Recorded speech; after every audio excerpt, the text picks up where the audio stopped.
गणेश स्कुलको उकालो बाटोतिर जाँदैछौँ हामी। अब 5 मिनटभित्रमा हामी डोलेश्वरको दर्शन गर्न सक्छौँ है। यतातिर हुनुहुन्छ बिचमा मम्मी हुनुहुन्छ, यता हुनुहुन्छ श्रीमती ज्यू हुनुहुन्छ यता पल्लो कुनातिर फेरि, अनि यतातिर हुनुहुन्छ सानो मिस, अगाडितिर हुनुहुन्छ कमल सर हुनुहुन्छ, यता बिचतिर हुनुहुन्छ कृष्ण सर हुनुहुन्छ यतातिर। हेलो कृष्णजी। टक्कै हामी चाहिँ गेटमा पुगिसकेका छौँ डोलेश्वरको है। हेर्नुहोस् है यहाँ कतिको भिडभाड छ, देखाउँछु, हेर्दै रहनु होला यो भिडियो अन्तिमसम्म। ल यहाँ चाहिँ पिपलको रुख छ है। जय शम्भो। ल यतातिर आइपुग्नु भइसक्यो, मम्मी पनि यता हुनुहुन्छ है। अब 2 मिनटभित्रमा हामी यो गेटभित्र छिरेर दर्शन गर्छौँ है। यहाँ भर्याङबाट झरिसकेका छौँ। अब हामी भित्र छिर्छौँ दर्शन गर्नको लागि साथीहरू है, हेर्दै रहनु होला। ल डोलेश्वर हामी आइसकेका छौँ। अहिले एकदमै यो साउन महिना भएर होला एकदमै भिडभाड छ। डोलेश्वर केदारनाथको दर्शन गर्नु होला है। यहाँ चाहिँ यत्रो झारा छ है, टक्क यहाँ चाहिँ मुख धुने हात धुने ठाउँ।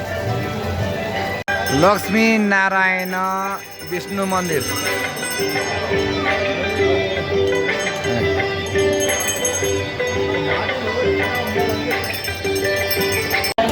लाइन चाहिँ एकदमै छ है साथीहरू। यो लाइन बसेर दर्शन गर्नको लागि यसरी जानुपर्ने हुन्छ। एकदमै समय लाग्छ लाइन बस्नको लागि चाहिँ। हामी चाहिँ लाइन बसेका छैनौँ।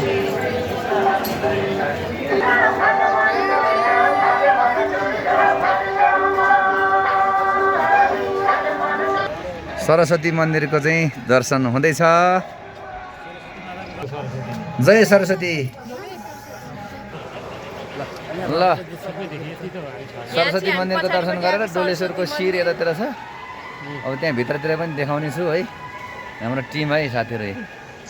1100 को टिकट काटिसकेपछि चाहिँ पूर्व साइडबाट दर्शन गर्न सक्नुहुन्छ र टिकट नकाटेको चाहिँ पश्चिम साइडबाट मेन गेटबाट दर्शन गर्न सक्नुहुन्छ। अन्नपूर्ण माता 108 शिवको दर्शन गर्नको लागि चाहिँ तल जानुहुन्छ। जय गणेश। गणेश मन्दिर। जय गणेश। जय हनुमान।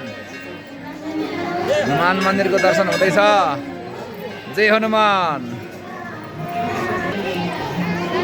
ल है यतातिर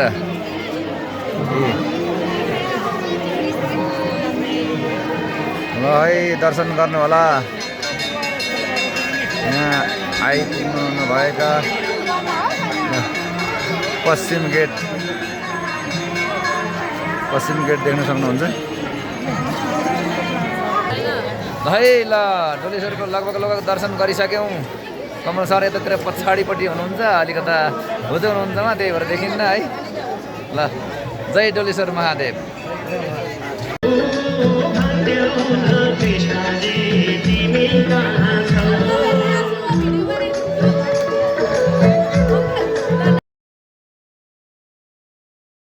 यो चाहिँ पार्किङ स्थल हो।